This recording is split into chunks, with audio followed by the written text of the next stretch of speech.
So that's how it began, and I've had a lot of things like this, where I developed, you know, like almost an obsession. Well, it is an obsession.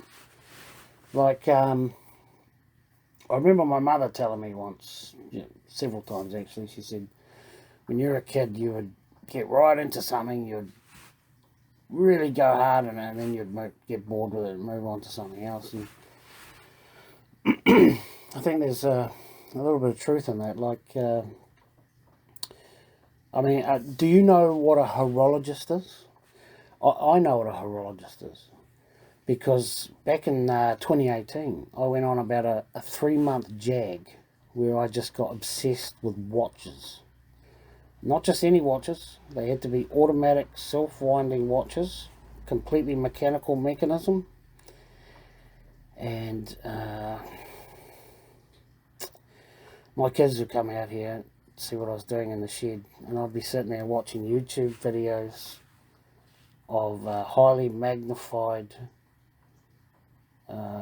clip of the internal workings of an automatic self-winding watch. And when I get this feeling, when I get obsessed with something, I've learned to stand back from it and go, hang on, don't make any rash financial decisions, you know. I mean, but this thing, you know, in the past, when I got obsessed about something, I would try to resist it, but that actually made it worse. So I've learned now that what this thing is, this is an oil fire. You can't put it out. You've just got to go with it. You've just got to let it burn, baby. And I thought maybe this thing with motorcycles is one of those. You know, because for a while, when I was getting into watches, I was seriously considering dropping like $3,000 on a watch. And if you've looked into this thing, you know, $3,000, you know, you think you're a watch owner, $3,000, that's nothing. Guys drop 20, 50 grand and more, you know. But this was a $3,000 watch. It was by a Swiss manufacturer, and I think they were called Nomos or something like that, or some crazy name like that. But I resisted. I bought a bunch of Seiko 5s off Trade Me, and I've still got them. And my mother gave me my dad's old self-winding watch. And this was actually the spark of how I went nuts on watches for about 3 months.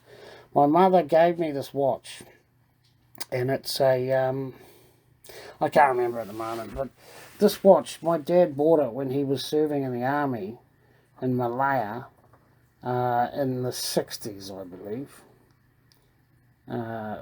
During the Malayan incursion.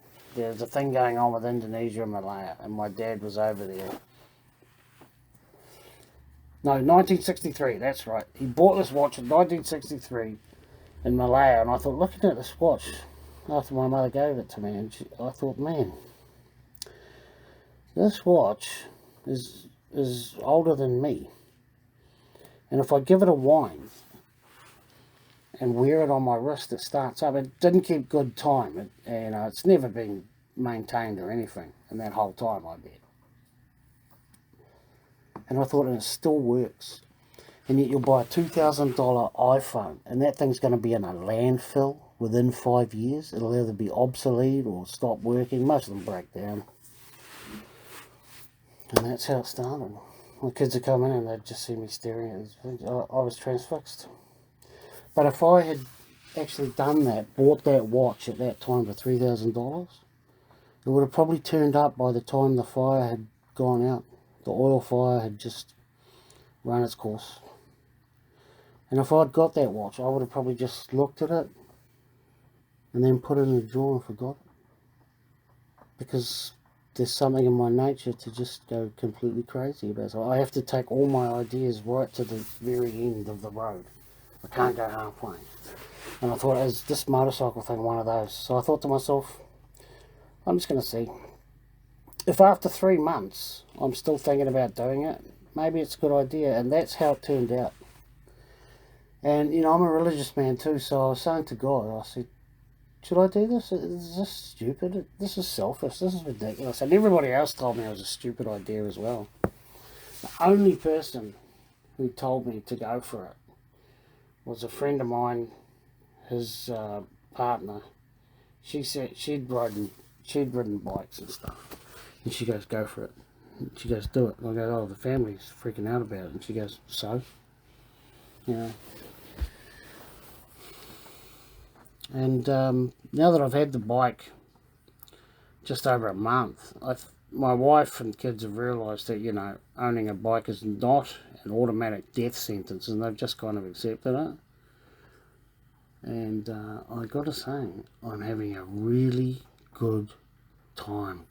So that's the beginning of the beginning, I guess. We'll end that there. Next we'll talk about, the experience of being on a bike again. The visceral quality of it and how that works.